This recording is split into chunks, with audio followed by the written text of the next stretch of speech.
Hello दोस्तों, मैं हूं डॉक्टर अज़हर। आपको सिर्फ फाइल से कोई टेंशन की बात नहीं है। हर सेकंड इंडियन पेशेंट को ये लाइन सुनने को मिलती है। बट हियर्स द ट्रुथ, हर एनल ब्लीडिंग पाइल्स नहीं होता। हर साल इंडिया में 1.5 लोगों को कोलोरेक्टल कैंसर्स होते हैं। और शॉकिंग बात ये है कि इनमें से 40% ने इन्हें पाइल्स समझ के इग्नोर किया हुआ था। अभी रिसेंटली मैंने एक पेशेंट पे ऑपरेट किया था जिनको 3 मंथ से ये प्रॉब्लम्स थी कि उनको इंटरमिटेंटली ब्लीडिंग हो रही थी। I have advised him colonoscopy, but उन्होंने जस्ट डिले कर दिया treatment and then it finally was diagnosed as a colonic malignancy for which he needed an surgery. तो आपको ये डिले करने की ज़रूरत नहीं है।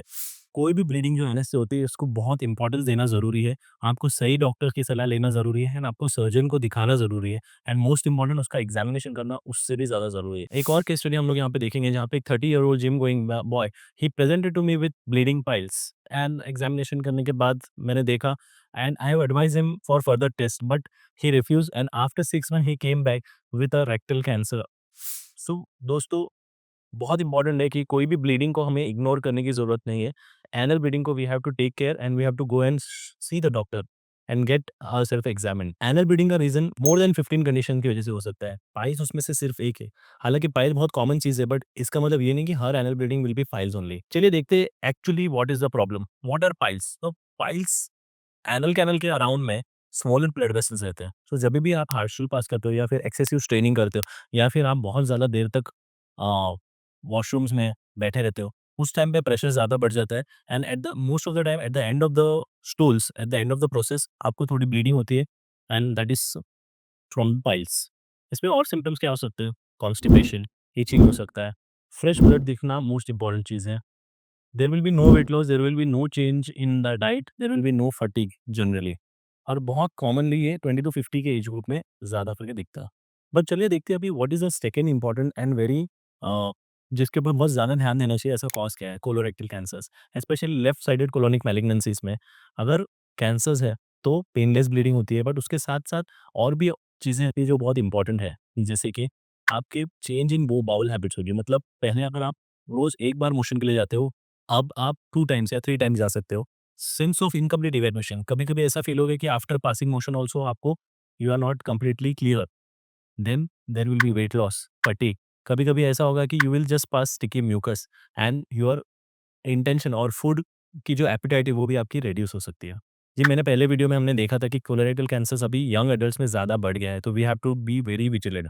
एम्स के डेटा के हिसाब से 26% colorectal cancer patients are under 40 now. और भी कुछ रीज़न है जिसकी वजह से ब्लीडिंग हो सकती है, जैसे कि फिशर्स हो गए, कभी-कभी पॉलिप्स हो गया। पॉलिप्स का मतलब होता है कि एक फ्लेशी मास जो ग्रोथ होता है and there is very very important one more disease which is called as IBD. IBD के अंदर क्रॉन्स एंड अल्सरेटिव कोलाइटिस जैसे डिसीज़ेज़ आते हैं। एनल फिशर में बहुत इंपॉर्टेंट चीज़ रहती है कि आपको शार्प पेन रहता है। तो pain and bleeding it can be fissures. Polyp के अंदर होता है there is no pain, it is painless bleeding. IBD या फिर अल्सरेटिव कोलाइटिस के अंदर क्या होता है कि आपको बहुत सारा लूज़ मोशन के साथ एसोसिएशन होता है या फिर sometime it is constipation and then bleeding. ये सब डिसीज़ के बीच में डिफरेंशिएट आप खुद नहीं कर सकते हो, इसलिए आपको मेडिकल हेल्प लेना ज़रूरी है। ओनली प्रोक्टोस्कोपी और कोलोनोस्कोपी से हम लोगों को कन्फर्म होगा कि what is the actual cause of it and the symptoms which can be assessed by a real medical practitioner. Let's talk about something about numbers. In India, 1.5 lakh से भी ज़्यादा कोलोरेक्टल केसेस हर साल डेवलप होते हैं as per the ICMR study, जिनके अंदर mortality में be more than 72,000 deaths. Survival rate if detected early is 90%, but survival rate if detected late is just 14%। So 60% of the patient in India will get diagnose at stage 3, जबकि treatment ज़्यादा complex हो जाता है और survival काफ़ी कम हो जाता है। लेकिन अगर आपने पेशेंट को इनिशियली स्टेज 1 या 2 में अगर डायग्नोस किया तो the 5 year survival rate is almost like 90%। इसलिए ये टॉपिक इतना इंपॉर्टेंट है कि अर्ली सिम्पटम्स और अर्ली ब्लीडिंग को कभी भी इग्नोर करना नहीं चाहिए।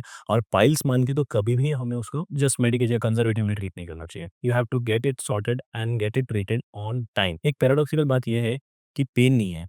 सो most of the time piles की ब्लीडिंग में या फिर इवन कोलोरेक्टल की ब्लीडिंग में there is no pain, but pain का होना ज़रूरी नहीं है। Painless bleeding is much more dangerous. So always remember कि painless bleeding is more dangerous than painful bleeding. हमने ये लाइन काफ़ी कॉमनली सुनी होगी, ब्लीडिंग तो हो रही है बट पेन बिल्कुल नहीं है। आई डोंट थिंक सो कुछ सीरियस सीरियस इश्यू होगा। बट यही मोस्ट इंपॉर्टेंट चीज़ है कि पेनलेस ब्लीडिंग, जैसे कि ब्रेस्ट कैंसर के अंदर भी अगर आपने देखा रहेगा, ब्रेस्ट के अंदर अगर आपको फ़ील होने वाली कोई भी गठान जो होती है, कोई भी गाँठ अगर आती है, जो पेनलेस है, दैट इज़ मोर डेंजरस।